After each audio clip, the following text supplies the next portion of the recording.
experience while teaching at Road Fork. When I lived at Midkiff, I went down below West Hamlin to visit son Johnson. He lived on a little farm. I bought a billy goat from son, $2, and brought him back home in my car. That was the year that Wilkie was running for president. We named the little billy goat Wilkie.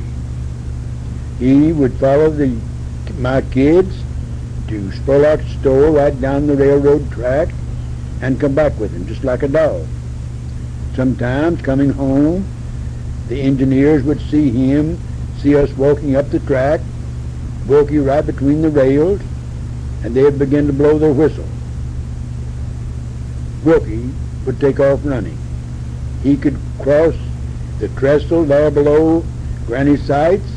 He'd run up into her yard and turn around and shake his head at the engineers. They got a big kick out of that.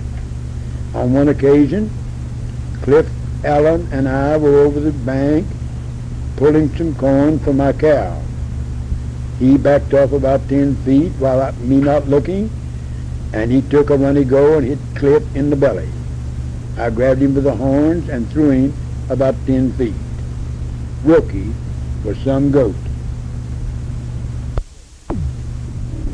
Up at Road Fork, there was one little boy that said that he had a nanny goat.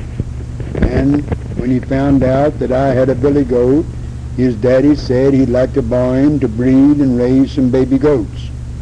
I told him I would bring him up. So one morning, I loaded Wilkie in the car and headed for school. Now that since we had no playground, there was a hill right next to the school. The boys had gone up into the bushes, had cut a track, and about 3 feet wide, they built them a sled, and about 10 boys should get on this sled and come over that hill just a-flying. On this particular morning, when Wilkie got out of the car, he heard the kids up in the bushes. So he goes up in the bushes and comes over near the track and plants his little front feet on a big rock. Just as the sled came by, he jumped at them. They ran through the bushes like quail, scared to death, running for the schoolhouse.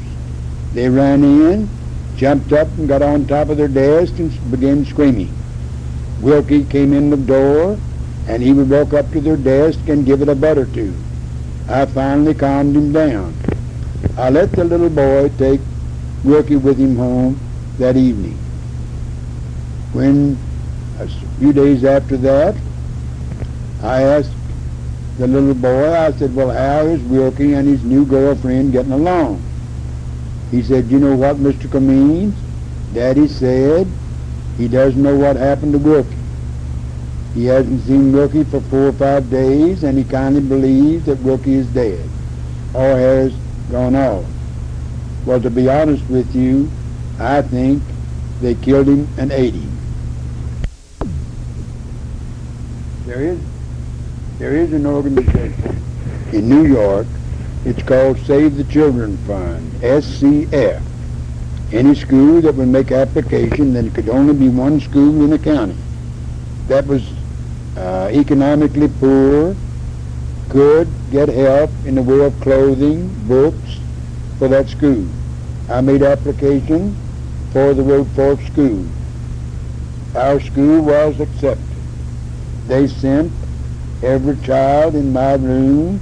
I would take the measurements of their shoes, their dresses or pants or coats, and it would be shipped. I'd send it to the SCF, and they would send it to Hamlin, where I would go over and pick it up. I remember for Christmas, they had me to send them the roster, names of my boys, their ages, and about what size they were, about what size they'd wear. Same thing for the girls. I did that. When just before Christmas, in came some big packages. There was a gift for every boy and girl in the Road Fork School. Not just old used gifts. These were brand new ones. And they didn't give used clothing. it was brand new shoes or brand new pants or brand new dress. Many of these children would have suffered from the cold if it hadn't been possible for getting these clothes from the SCF.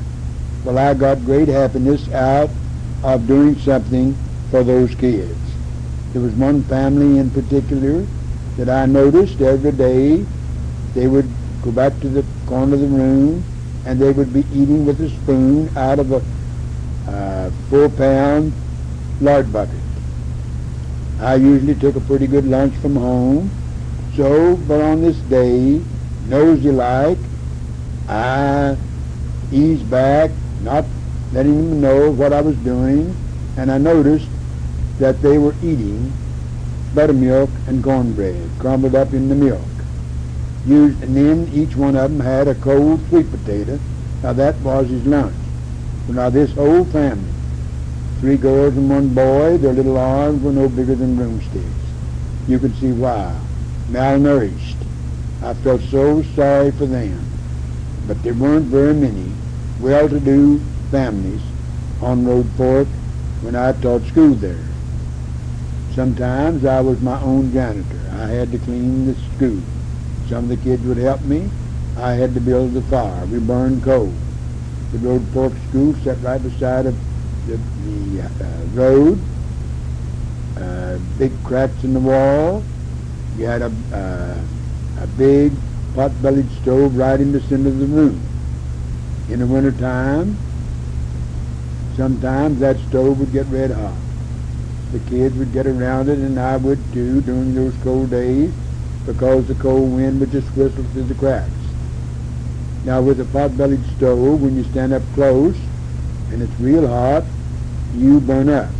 You go back in the corner, you freeze to death. So it was the best though that we had. We had recitation benches, long benches, and sometimes you'd have a pupil or 2 in every grade from grades 1 through 8. Your 8th grade and 7th grade pupils lots of times would sit down on the bench and work with, help you teach, work with the little ones, teach them to read, while you were working with some individual player or pupil. Those were my happiest days. When I came to Florida in 1962, my principal was Horace G. Tabor from Wayne County. Mr. Tabor, his wife, and I had had several classes at Marshall University together. They both received their masters in 52. I got mine in 53. Mr. Tabor came to Clearwater about 4 years before I did. He started off and taught school for 2 years. At the end of 2 years, the High Point Elementary School had just been finished. He opened up the High Point Elementary School. He retired 4 years ago and was replaced by Olney Arnold, a 3-time principal, a 3-room principal from Anona. Mr. Tabor died last year at the age of 65. He didn't get to stay much in his retirement. Mr. Tabor also taught adult classes, and the adult classes paid $9.50 an hour, 2 hours twice a week. I was an adult teacher for 6 years. I enjoyed it. You taught all ages. I recall one man worked for the city of Largo that he didn't know his name. He couldn't write his name. When he got his check at the end of the week or every 2 weeks, his wife would have to sign his name.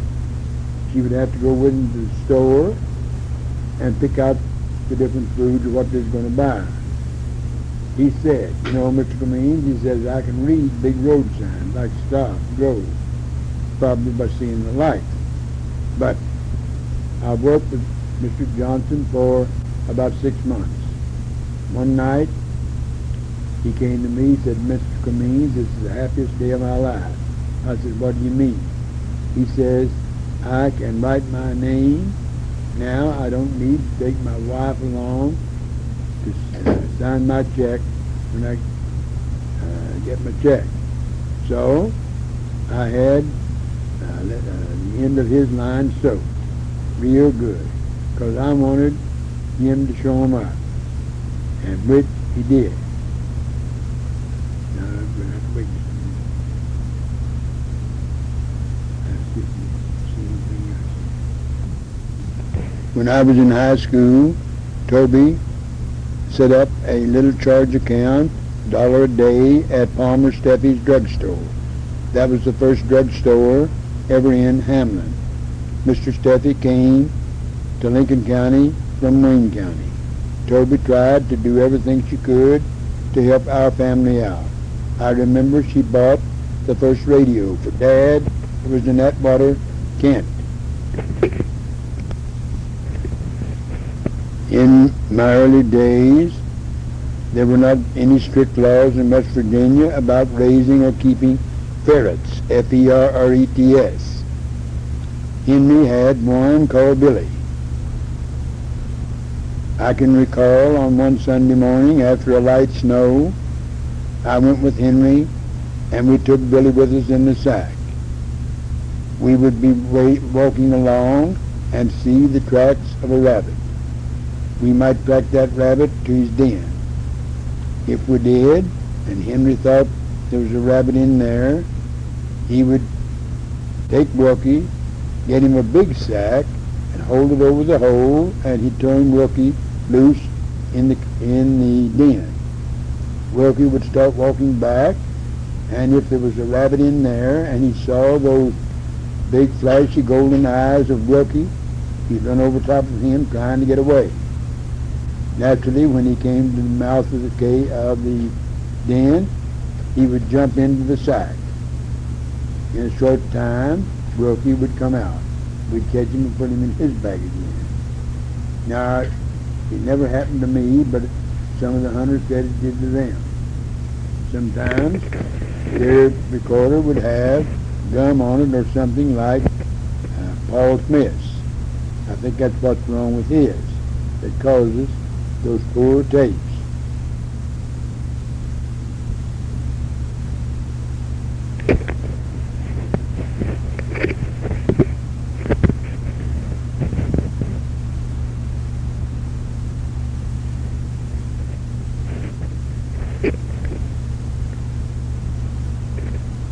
One day, John, a younger brother than Henry, and I went to the chestnut orchard, that's what it was called,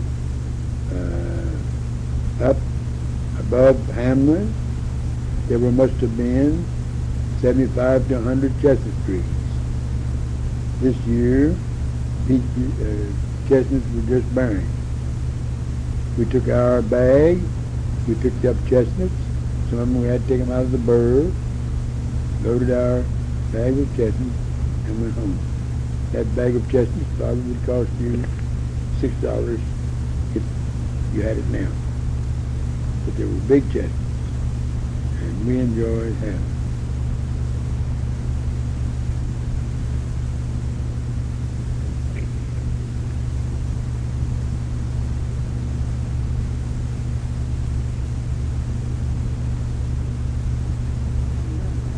I'm just sitting here. Why couldn't Mom go with you tonight to that game? Why couldn't she go with you? Mom. You. What am I thinking about? A good friend of mine in Hamlin was Lyman Pauley. His father was Garfield Pauley. They lived on the second tier in the city. He had a sister called Zoma. We named Lyman Big Red. He was a big fella, tall, burr-headed fella, and a good basketball player. He was usually high point scorer in our games. In later life, Lyman went up into the Cabin Creek section and married the second time. After the washout, when I was living in Charleston, by the river and a heavy rainfall, they hired some of the teachers to go clean up the schools. Some of the schools had water up to the lights, up to the ceiling. and they were loaded with mud. These teachers would go there and wash that down so they'd be ready to teach in the fall. I heard that Lyman lived up one of these creeks that we were working on that day. At the lunch period, I told my boss I believe I would go down and see if I could locate a friend of mine. I stopped into the beer joint and asked them if they knew a fellow by the name, they nicknamed him Big Red, Lyman Pauly. Yes, he said he was in here a short time ago. Says he comes here and drinks lots of beer. He pointed out down the street where he lived. He says, I believe he's down there working on a screen porch. I walked down, stepped up into the yard, spoke to him. He just began to stare. He had forgotten me. I said, you mean to tell me I've come all this way up here and you're going to say that you don't know who it is? As many times as you and I have sat out on these culverts and sang, I've gone home with you at night, and your parents, they didn't mind a bit, and stay all night with you. I played basketball with you. And you mean to tell me, you can't tell me who this is. Later, I did give a little hint that I had married and lived at Michigan. Oh, he said, Clark Clean. Yes. So his wife fixed us 2 fine sandwiches. I sat around during my lunch period and ate and drank my Coca-Cola. Not too long ago, Parker passed away. Earl Whitestone, his nicknamed him Parker. So I have had some rich experiences in all my teaching. Naturally, there's some of them you like better than others, but there's some that you'd have had them for a year and probably wouldn't have known them then. But all in all, my boyhood days in Hamlin were good ones. Taylor, when he graduated from high school, he was an excellent basketball player. He loved